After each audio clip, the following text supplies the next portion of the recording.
Alors, Octavie Guichard, veuve Belot, épouse Jean-Baptiste François, président du Ré de Ménière en 1765, ce qui met un terme, du moins en apparence, à une courte carrière littéraire, marquée par la publication de quelques œuvres originales, notamment ses réflexions d'une provinciale sur le discours de M. Rousseau, citoyen de Genève, en 56, et ses observations sur la noblesse et le tiers-état en 58, mais surtout de traductions d'ouvrages anglais.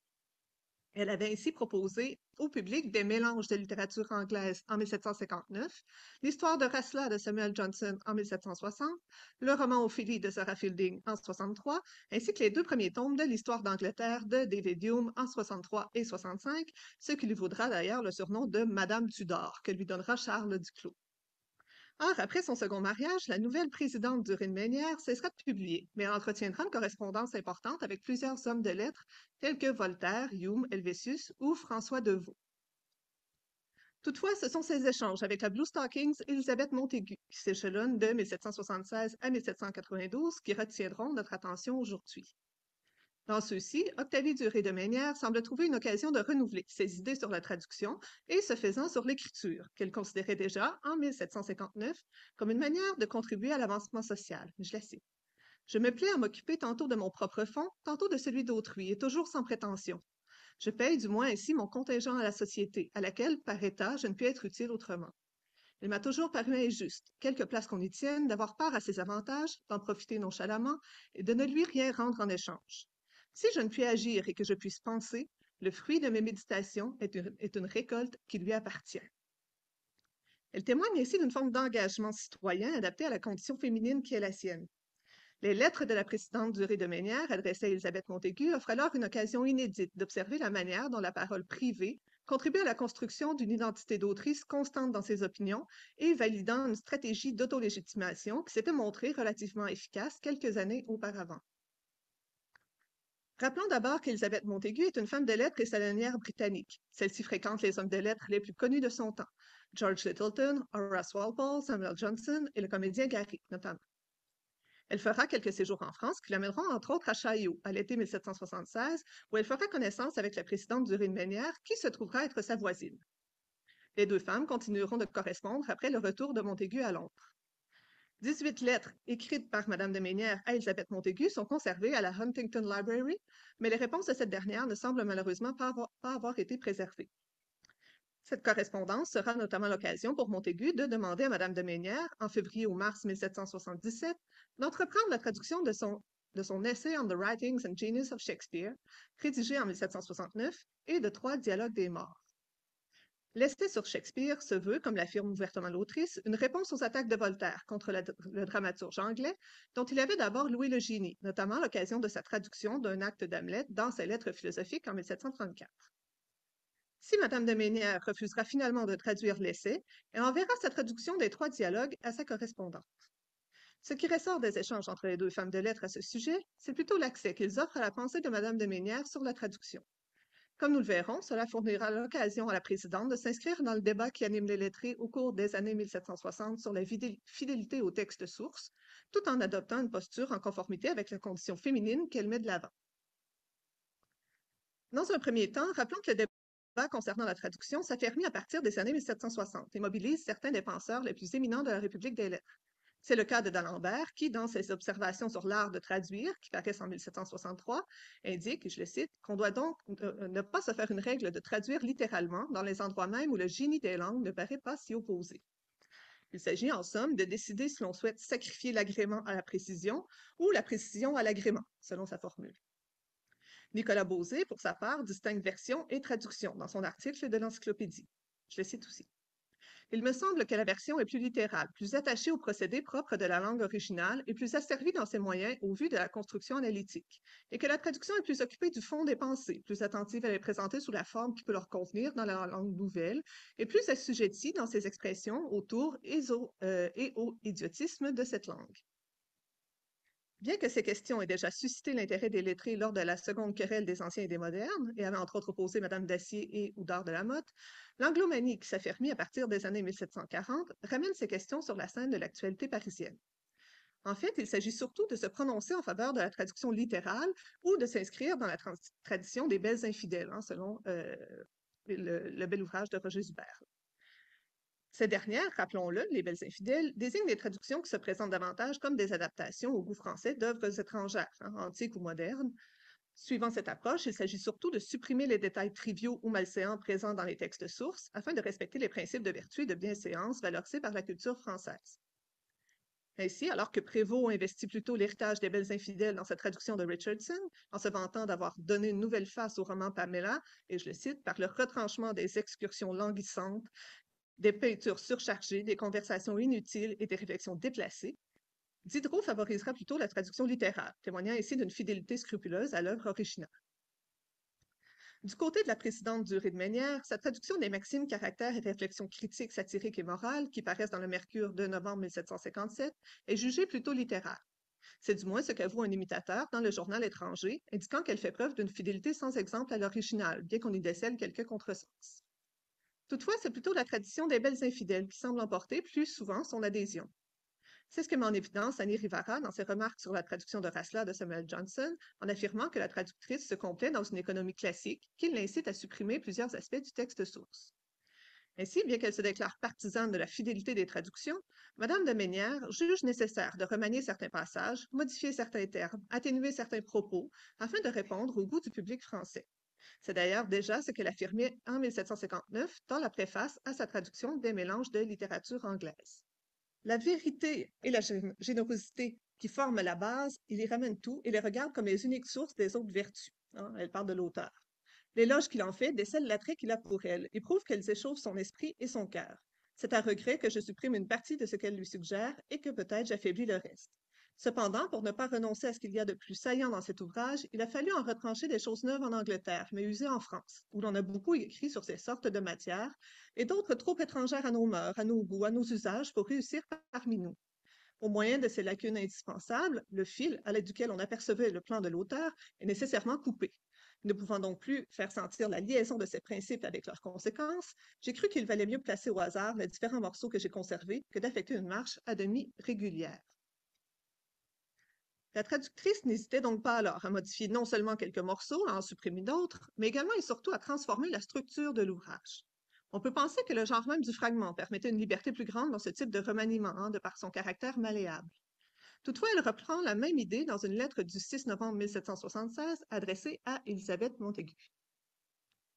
J'avoue, madame, qu'un ouvrage dramatique doit être l'imitation de la nature et la représentation fidèle d'une action principale où l'on doit conserver le caractère propre aux personnages qui agissent, aux passions, aux intérêts qui les font agir, aux mœurs, aux lois, aux coutumes du lieu de la scène. Mais quoique le bon goût veuille des tableaux vrais, il ne les veut pas dégoûtants. Et dans Shakespeare, comme dans Corneille, il y a des détails bas, de vilaines images qu'on peut ne pas applaudir sans manquer de respect à ces grands hommes. Ces détails bas, qu'elle affirme retrouver autant dans le dramaturge français que chez l'auteur britannique, doivent donc faire l'objet d'une édulcoration nécessaire afin d'être jugés dignes de paraître sur la scène littéraire française. Aussi, la traductrice fait l'écho aux arguments avancés lors de la querelle du théâtre pour mieux appuyer son propos. Si les Grecs et les Romains parlaient à peu près de même, Racine a bien fait de leur prêter notre élocution pour les amener sur notre théâtre, parce qu'il est à présumer que César et Agamemnon avaient le ton de la bonne compagnie de leur temps et de leur pays, que les mots dont ils se servaient alors étaient choisis, et que lorsqu'on entreprend de traduire ce qu'ils disaient, il faut traduire leur pensée, non pas l'expression même, dès que l'équivalente serait populaire et proscrite par les gens de qualité d'un autre siècle et d'une autre nation. Je demande en effet que l'on me peigne Brutus animé par le patriotisme, pour que je lui pardonne le meurtre de César. Mais je ne veux pas qu'on leur fasse tenir des discours que tiendraient actuellement les charretiers en colère, parce que si César et Brutus revenaient de l'autre monde actuellement, avec les mêmes passions, les mêmes vertus, les mêmes intérêts, ils parleraient comme un souverain et un grand seigneur parle. Madame de Ménière semble donc ici rejoindre le Voltaire des Lettres philosophiques qui affirmait que les qualités de Shakespeare étaient siennes, mais que les défauts étaient ceux de son siècle. Il s'agit donc pour le traducteur de corriger ses défauts, conséquence des mœurs de notre temps, pour rendre les textes lisibles au public contemporain. Cela implique de revoir non seulement le langage des personnages, mais aussi leur caractère moral. En suivant ce principe, la présidente se défend toutefois de faire une entorse à la vérité, en affirmant plutôt mettre en place un processus de sélection parmi les images que nous fournit la nature humaine. Je veux que l'on représente la nature, mais je veux qu'on saisisse avec goût l'instant où elle est belle à montrer. Et j'aime mieux voir Andromaque faisant de tendres adieux à Hector, tâchant de le retenir dans les murs de Troie et d'attendrir son époux par ses larmes et par la présence d'Astyanax au berceau, que de la voir laver son cotillon à la première fontaine. Les œuvres traduites doivent donc passer par un processus d'ennoblissement, que suppose la représentation d'une nature choisie en fonction de critères propres à la bonne société française du 18e siècle.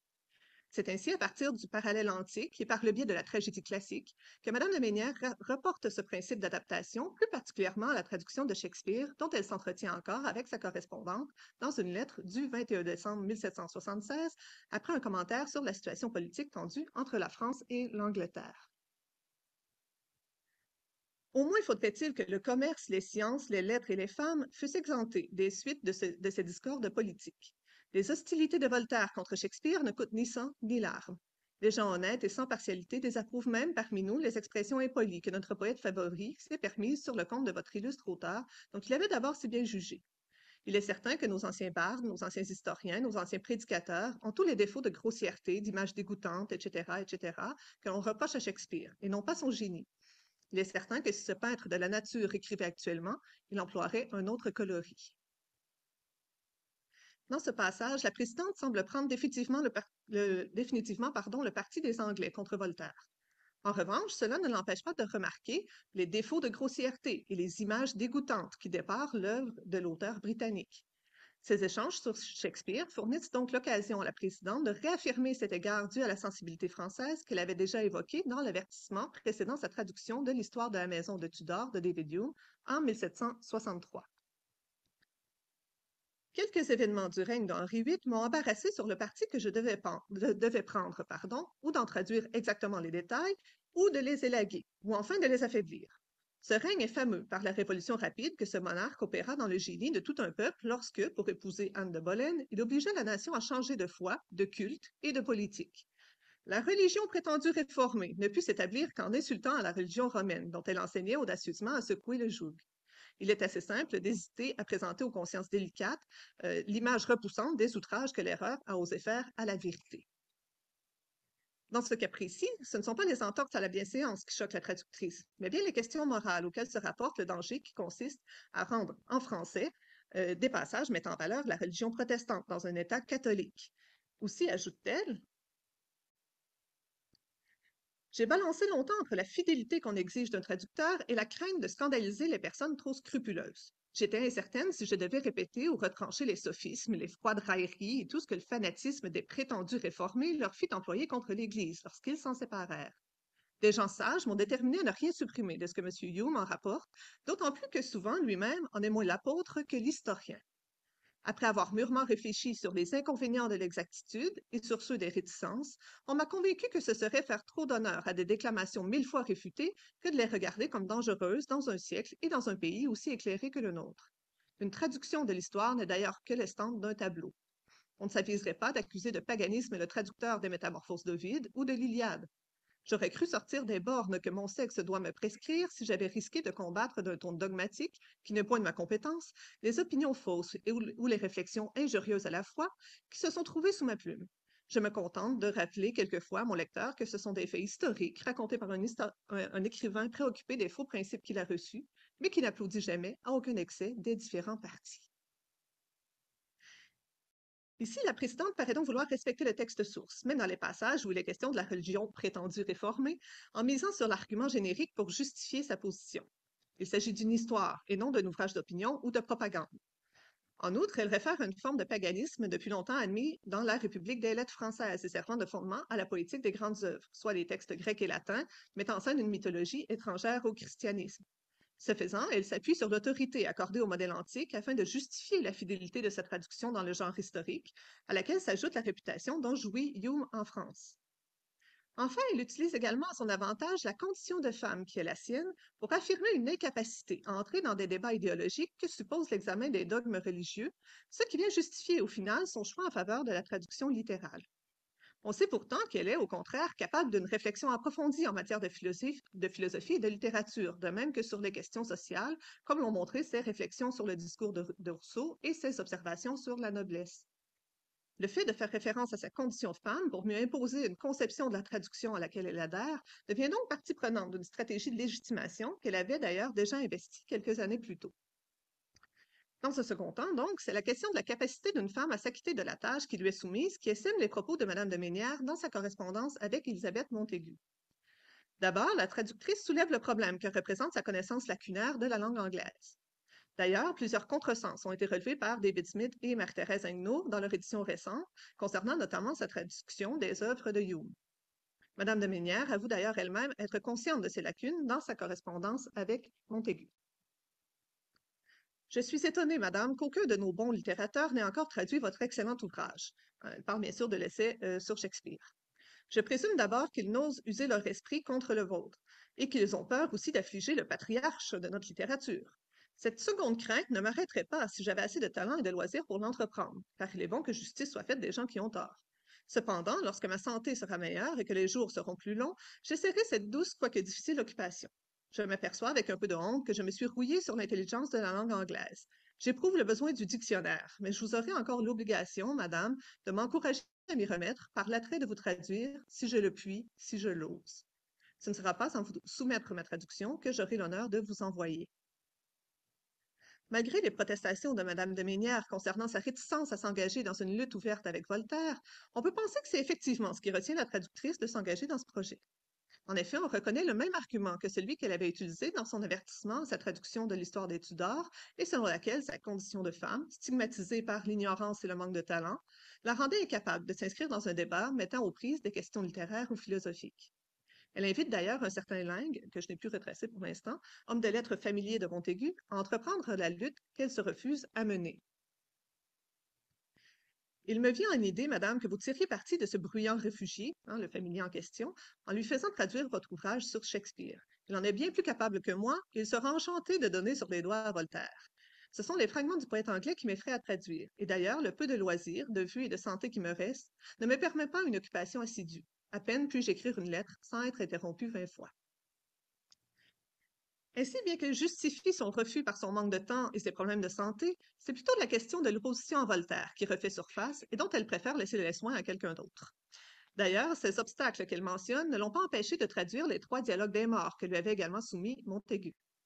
On peut donc penser ici que c'est à la fois le genre littéraire, mondain, et le fait que ces dialogues ne suscitent aucune polémique qui ont encouragé Madame de Ménière à en entreprendre la traduction au détriment de l'essai sur Shakespeare.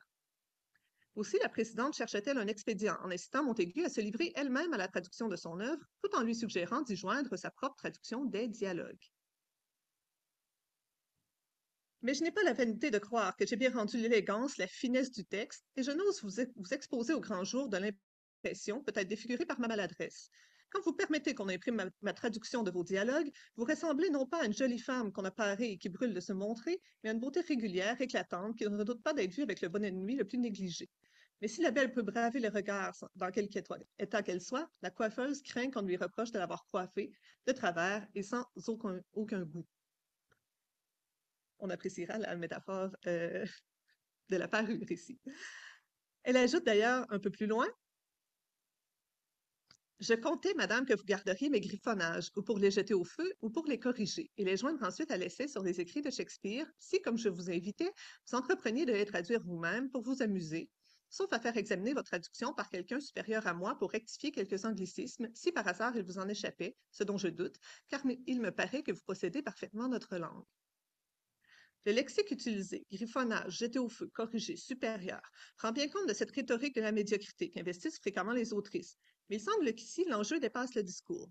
S'aventurant sur un terrain glissant, la présidente préfère investir son temps et ses efforts dans de petites pièces jugées mineures, exemptes de controverses, mais tout en profitant des bénéfices que la publication aux côtés de l'essai de Montaigu pourrait lui rapporter. En ce sens, ces échanges avec l'autrice britannique sur la traduction donnent aussi l'occasion de mettre de l'avant une figure d'écrivaine de métier, qui ne se pose pas comme autrice, mais plutôt comme une femme qui navigue tant bien que mal dans les eaux houleuses de la République des lettres, tout en tentant de ménager un réseau qu'elle s'est forgé à force de correspondance depuis quelques 40 années. En guise de conclusion, j'aimerais revenir sur cette question qui a donné son titre à cette communication. Payer son contingent à la société. La présidente du Bénière l'utilisait pour signifier qu'en tant que femme, elle pouvait difficilement contribuer à la vie politique, voire même agir pleinement en tant que citoyenne. La traduction d'ouvrages anglais représentait alors sa façon de participer au progrès de la société française par l'avancement des connaissances en termes de littérature, mais aussi d'histoire et de philosophie. C'est d'ailleurs la même position qu'adopte Germaine de Staël dans De l'esprit des traductions, lorsqu'elle affirme, je la cite, qu'il n'y a pas de plus éminent service à rendre à la littérature que de rendre d'une langue à l'autre les chefs-d'œuvre de l'esprit humain. Dans le cas de la présidente, toutefois, on l'a vu, certaines traductions pouvaient représenter un risque important en termes de réputation ou du moins témoigner d'une posture particulièrement dangereuse. C'était le cas lors du choix qu'elle a fait de conserver les passages sur la religion protestante dans l'histoire d'Angleterre. Ce le fut également lorsqu'elle s'abstint de traduire l'essai sur Shakespeare de Montaigu, qui aurait signifié d'entrer ouvertement en conflit avec Voltaire, dont la France allait d'ailleurs bientôt célébrer l'apothéose après son décès en 1778. Alors, payer son contingent à la société, oui, mais pas à n'importe quel prix. La traduction ne représentant plus son gagne-pain depuis son mariage avec le président, le souci de maintenir son réseau vaut plus que la gloire bien mitigée qu'aurait rapporté la traduction de l'essai de Montaigu. Et encore une fois, c'est en mettant de l'avant sa condition de femme qu'elle réussit à se sortir de cette situation dangereuse, en faisant de ce qu'on pouvait considérer comme un handicap une arme rhétorique lui permettant de ménager les alliances formées par le biais de l'épistolaire.